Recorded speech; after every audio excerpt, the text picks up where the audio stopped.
Hey guys, I'm back to read another part in a BFG for you today. The Snatch. Under the blanket, Sophie waited. After a minute or so, she lifted a corner of the blanket and peeped out. For a second time that night, her blood froze to ice, and she wanted to scream, but no sound came out.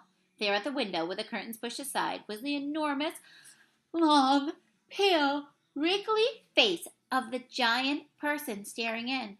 The flashing black eyes were fixed on Sophie's bed.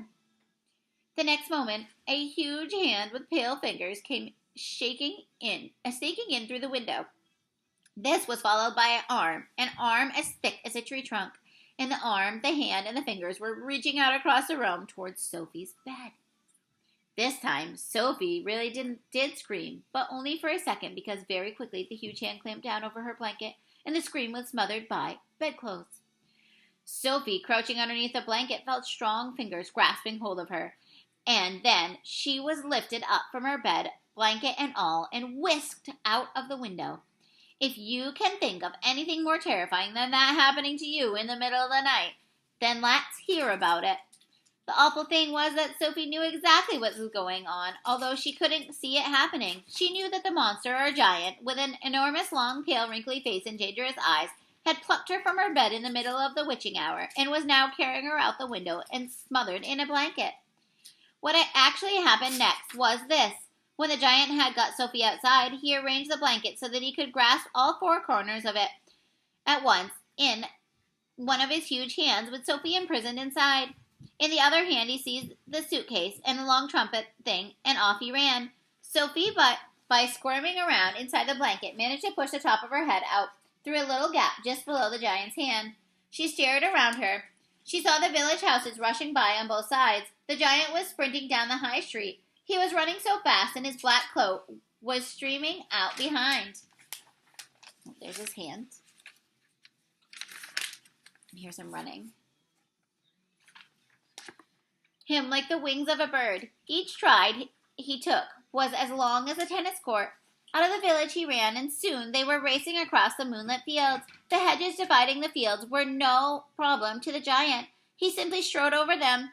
A wide river appeared in his path. He crossed it in one flying stride. Sophie crouched in the blanket, peering out. She was being bumped against the giant's leg like a sack of potatoes. Over the fields and hedges and rivers they went, and after a while a frightening thought came into Sophie's head. The giant is running fast, she told herself, because he is hungry and he wants to get home as quickly as possible, and then he'll have me for breakfast. Next chapter. The Cave. The giant ran on, but now a curious change took place in his way of running. He started suddenly to go in a higher gear. Faster and faster he went, and soon he was traveling at such a speed that the landscape became blurred. The wind stung Sophie's cheeks. It made her eyes water. It whipped her head back and whistled in her ears. She could no longer feel the giant's feet touching the ground. She had a weird sensation that they were flying. It was impossible to tell whether they were over the land or the sea. The giant had some sort of magic in his legs. The wind rushing against Sophie's face became so strong that she had to duck down into the blanket to prevent her head from being blown away. Was it really possible that they were crossing oceans? It certainly felt that way to Sophie. She crouched in the blanket and listened to the howling of the wind. It went on for what seemed like hours. Then, all at once, the wind stopped its howling. The face began to slow down. Sophie could feel the giant's feet pounding once again over the earth. She poked her head up from the blanket to have a look. They were in the country of the thick forest and rushing rivers.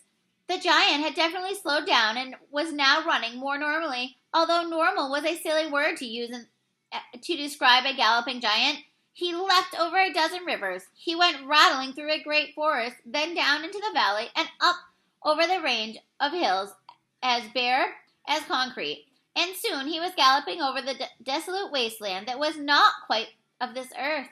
The ground was flat and pale and yellow, and great blocks of blue rock were scattered all around.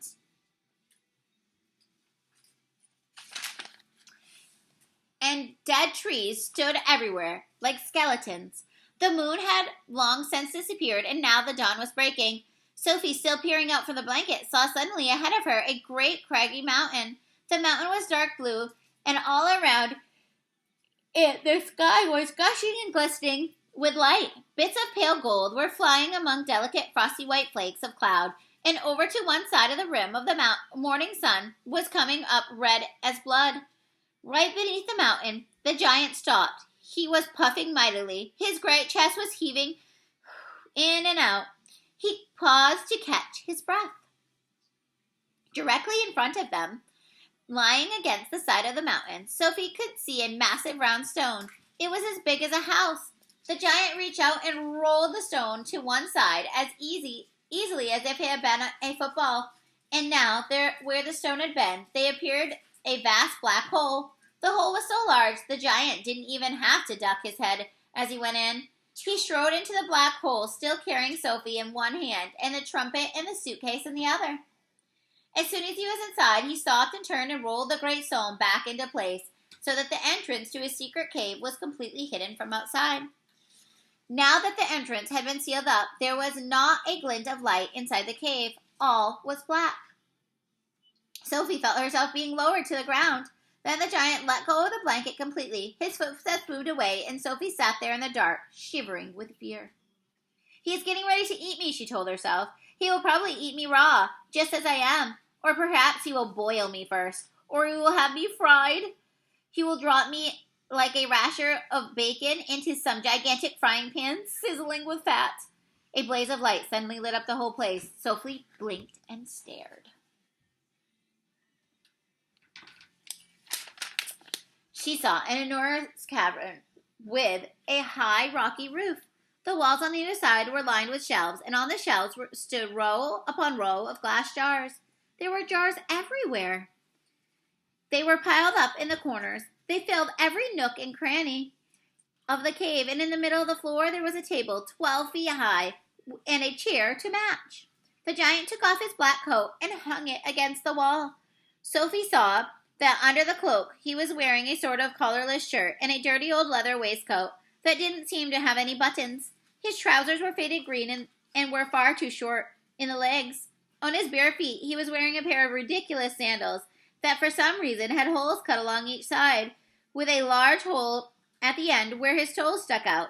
Sophie, crouching on the floor of the cave in her nightie, gazed back at him through the thick steel-rimmed glasses. She was trembling like a leaf in the wind, and a finger of ice was running up and down the length of her spine. "Ha!" shouted the giant, walking forward and rubbing his hands together. "What has got here?" His booming voice rolled around the walls of the cavern like a burst of thunder.